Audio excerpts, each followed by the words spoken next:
right, welcome back to Expresso on a, excuse me, very feel-good Friday. Why? Because the stars of Burn the Floor are preparing to set the studio alight. But first, let's focus on our youth sports, a big one in the world of rugby. Let's get the latest coming out of the Craven week. The country's top young players have started their rite of passage towards a career in rugby through the iconic Craven week playing out in the Nelson Mandela Bay Stadium. Now, you wouldn't have known that it was the opening day, judging by the intensity on the field. The Lions kicked off with a win over Border, 29-14, and KZN demolished a star-studded Free State, 48-24. The boys in black and white completely outplayed the Future Cheetahs, running in a staggering 5 tries in the first half. Once play had resumed and the Sharks had scored their 6th try, it was well and truly game over. The Natal team manager, Dean Moodley, was a little disappointed but could take some positives from the encounter. We always knew that it was going to be a tough tournament. We found all the games very competitive. We had a pretty good game yesterday and we were very proud of how the boys played. They stuck to the game plan and were quite clinical in finishing. And it's something that we've worked on. They have a very good group of boys coming from different backgrounds, different parts of KZN.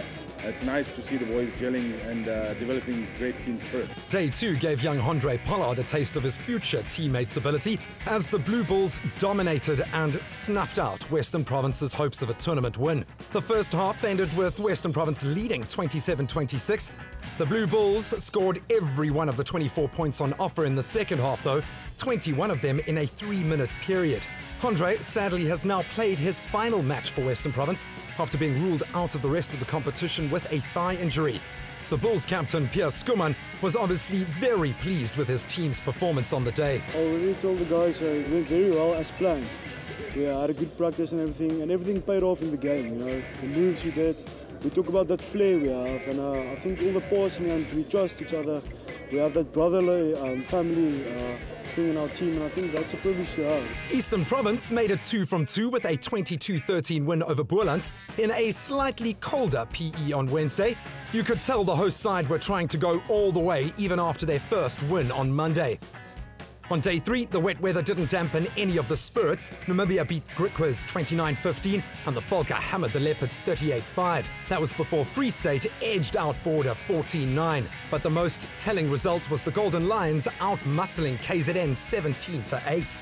Their dynamic fullback and captain Jesse Creel may have scored the try of the tournament on his way to the top of the scorers list. So with Western Province unable to add to their wins over the Bulls in the finals of the LSCN, the Under-13, the Academy Craven week, and the Sharks now faltering, I think it's a pity we won't be seeing any in the finals.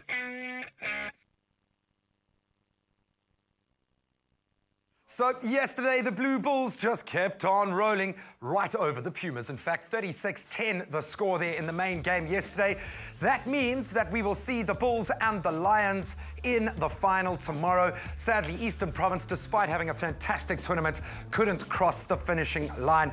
Get out to the Nelson Mandela Bay Stadium. Fill that stadium. You're going to see some of the best rugby on offer. Now we close out with a quick congratulations to the 2 newest members of the national hockey squad, Neil Jackson and Cohen Christoffels. Well done, guys. They'll be joining our Olympic squad. We wish them all the best as they head off on their new adventure. That's a wrap of your youth sport this morning. We'll get back into our sporting headlines just after 7 o'clock this morning. Stay with Expresso and SABC3.